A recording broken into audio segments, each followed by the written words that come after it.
The Life of Our Holy Father Among the Saints, St. Brannoc, Hieromonk of Braunton, as compiled by Vladimir Moss. There is very little information from Orthodox sources about St. Brannoc. An Anglican prebendary tells us the following about him. Brannoc is a Celtic name, and equivalent dedications in Wales can be found in the form of Brainoc.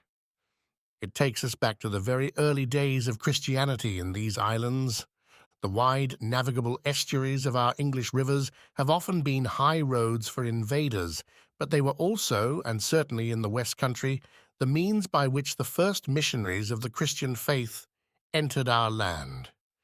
It is probable, therefore, that St. Brannoc, a Celtic missionary and priest, came to Braunton from Wales, perhaps from Pembrokeshire, where a number of churches bear his name, sailing across the Severn Sea and up the estuary of the Tor.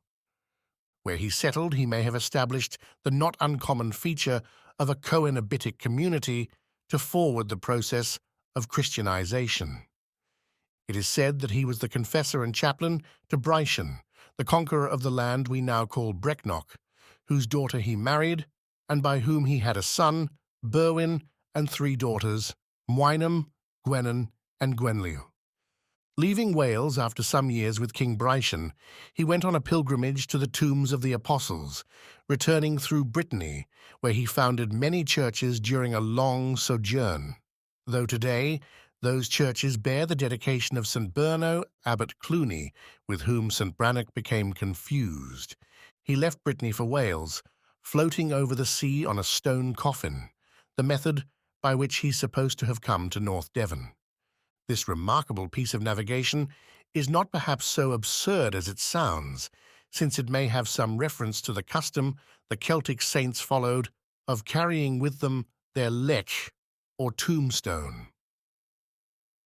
Little is known of him after his arrival in Devonshire, though there are many legends about him.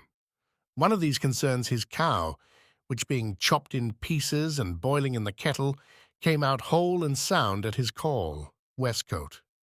Another, and of more moment to us, is that he wished to build his church on the hill immediately behind its present site. But each piece of building was miraculously torn down, until, in a vision, he received instructions to erect it where he found a white sow and her farrow. There he built it, and there today a church still stands. We know little more of St. Brannoc, but both William of Worcester and Thomas Leland state that his body lay in Braunton Church.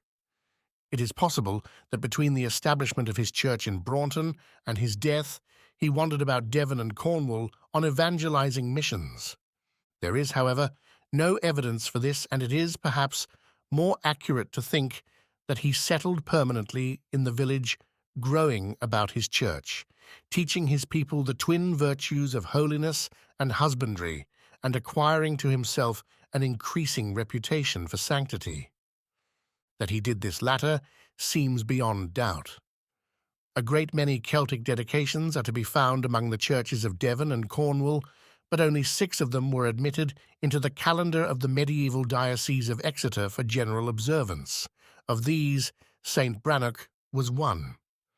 This may be accepted as evidence of his reputation outside the immediate sphere of his life. To this may be added the remarkable fact that his body still rests in the church that bears his name, for Braunton Church is one of the very few in England that can boast the unbroken possession of the person of its founder and patron saint. That his tomb was not disturbed and violated at the time of the Reformation can only be due to the veneration in which he was locally held.